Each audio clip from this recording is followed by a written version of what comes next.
Israel tak kunjung berhenti menggempur kawasan Timur Tengah setelah membombardir Palestina. Gempuran tersebut bahkan menargetkan masyarakat sipil yang berada di pengungsian. Terbaru, pasukan militer Israel menyerang perbatasan Lebanon-Suriah pada Jumat 4 Oktober. Serangan itu menyebabkan jalur utama internasional antara Lebanon-Suriah terputus.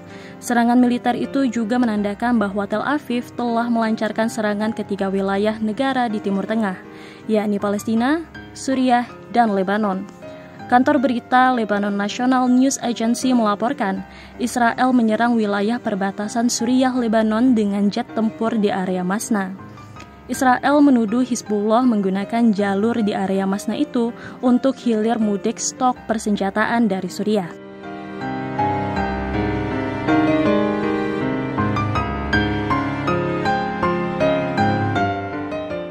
Imbas serangan Israel tersebut, terjadi gerakan mengungsi besar-besaran di Suriah dan Lebanon. Menurut PBB, sekitar 100.000 warga Lebanon mengungsi ke Suriah. Tak hanya itu, warga negara Indonesia atau WNI di Lebanon juga terdampak serangan Zionis. Mereka juga harus mengungsi ke Suriah untuk mencari tempat aman. Menteri Luar Negeri Retno Marsudi mengatakan, para WNI itu dievakuasi melalui jalur darat ke Suriah sebelum kembali pulang ke Indonesia.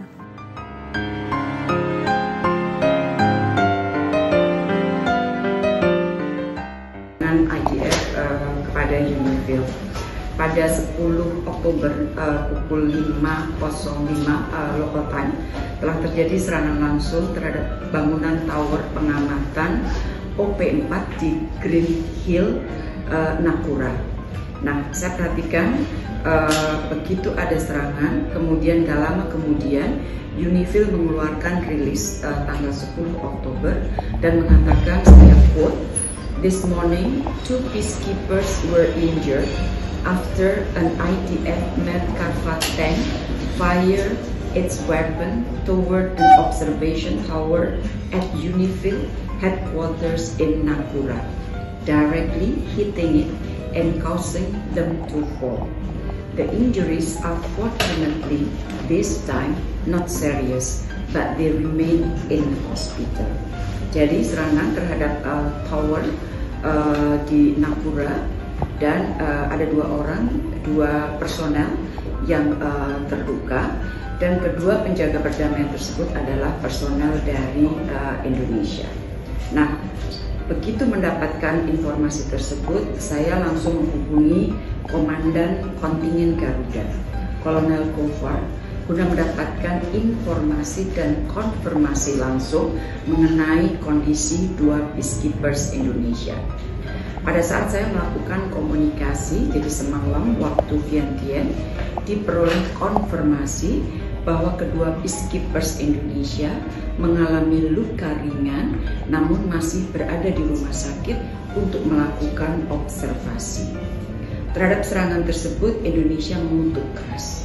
Indonesia mengutuk keras serangan tersebut. Serangan terhadap personel dan properti PBB merupakan sebuah pelanggaran besar International Humanitarian Law dan juga resolusi Dewan Keamanan PBB nomor 1701. Indonesia meminta semua pihak untuk menjamin dihormatinya inviolability atau tidak dapat dilanggarnya wilayah PBB dalam segala waktu dan keadaan. Nah, UNIFIL juga menyampaikan statement, ini saya quote supaya teman-teman bisa tahu persis nuansnya. Quotation dari UNIFIL, "We remind the IDF and all actors of their obligation to ensure the safety and security of UN personnel and property and to respect inviolability of UN premises at all time.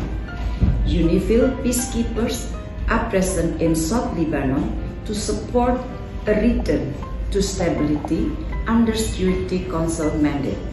Any deliberate attack on peacekeepers is a grave violation of international humanitarian law and of Security Council Resolution 1701. Jadi posisi UNIFIL, posisi PBB jelas. Nah rekan-rekan, Semalam saya juga melakukan komunikasi dengan tim kita yang ada di PT RI New York. Nah, perkembangannya Dewan Keamanan PBB tadi pagi saya kontak Dewatap kita baru saja menyampaikan statement.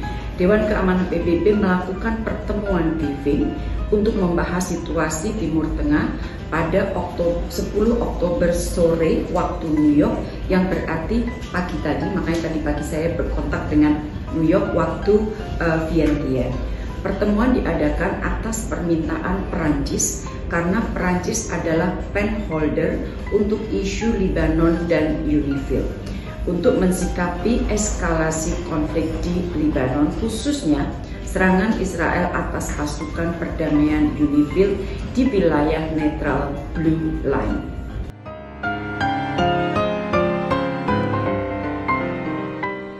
Direktur Perlindungan WNI dan Badan Hukum Indonesia Kemlu, Juda Nugraha menyebut serangan Israel ke perbatasan Lebanon Suriah tak memengaruhi proses evakuasi WNI.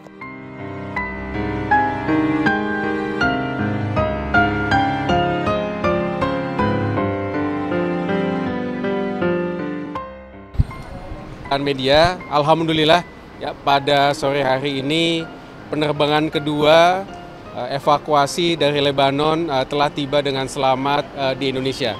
Pada penerbangan kedua ini ada 20 WNI, sedangkan tadi penerbangan tadi pagi ada 20 WNI dan 1 warga negara asing pasangan dari WNI. Sehingga total ada 40 WNI dan 1 warga negara asing, ya, spouse dari WNI yang alhamdulillah telah tiba di Indonesia. Ke-41 evakui ini merupakan bagian dari proses evakuasi WNI melalui jalur darat, ya, yang kompleks dan panjang dari Beirut menuju ke Damaskus, kemudian ke Amman, dan kemudian kita terbangkan ke Jakarta. Ya, alhamdulillah semuanya tadi bersama kementerian lembaga terkait kita sudah periksa kondisi mereka sehat, ya, dan dapat melanjutkan perjalanan ke daerah asal masing-masing. Sehingga dari proses evakuasi yang kita lakukan hari ini total ada 65 warga negara kita yang sudah bisa kita evakuasi dari Lebanon sejak KBRI Beirut menetapkan status siaga 1 pada tanggal 4 Agustus yang lalu. Masih ada 116 warga negara kita yang masih tinggal di Lebanon, mayoritas memang memilih untuk tetap tinggal di sana karena alasan pribadi. Ya. Nah, dalam kesempatan ini merupakan proses evakuasi yang panjang dan kompleks dan merupakan hasil koordinasi dari seluruh kementerian lembaga, ya, dari Mabes TNI, kemudian dari teman-teman Kementerian Kesehatan, Kemenko PMK, ya, Kementerian Sosial, instansi-instansi CIQ yang ada di Bandara Soekarno-Hatta, dan juga Kementerian Dalam Negeri serta kantor penghubung provinsi-provinsi daerah asal, yaitu dari Provinsi Aceh, Sumatera Utara, Riau, DKI, Jawa Barat, Jawa Tengah, Jawa Timur, DIY, dan juga Bali. Dalam kesempatan ini kami juga mengucapkan terima kasih untuk bantuan, dukungan dari seluruh pihak dan kementerian lembaga sehingga proses evakuasi dapat berjalan dengan baik dan lancar. Selanjutnya kami sangat menghimbau kepada warga negara kita yang masih ada di Lebanon untuk bisa tetap menjaga kondisi, ya, dan kemudian mengikuti arahan dari KBRI Beirut untuk segera ikut evakuasi. Ya, keputusan evakuasi kita harapkan dapat segera diambil oleh warga negara kita sebelum situasi semakin memburuk. Ya. Dan kepada warga negara kita yang memiliki rencana perjalanan ke wilayah Lebanon, Suriah, Iran, Israel, Palestina, dan Yaman, kami sangat menghimbau agar dapat menunda perjalanan ke titik-titik tersebut.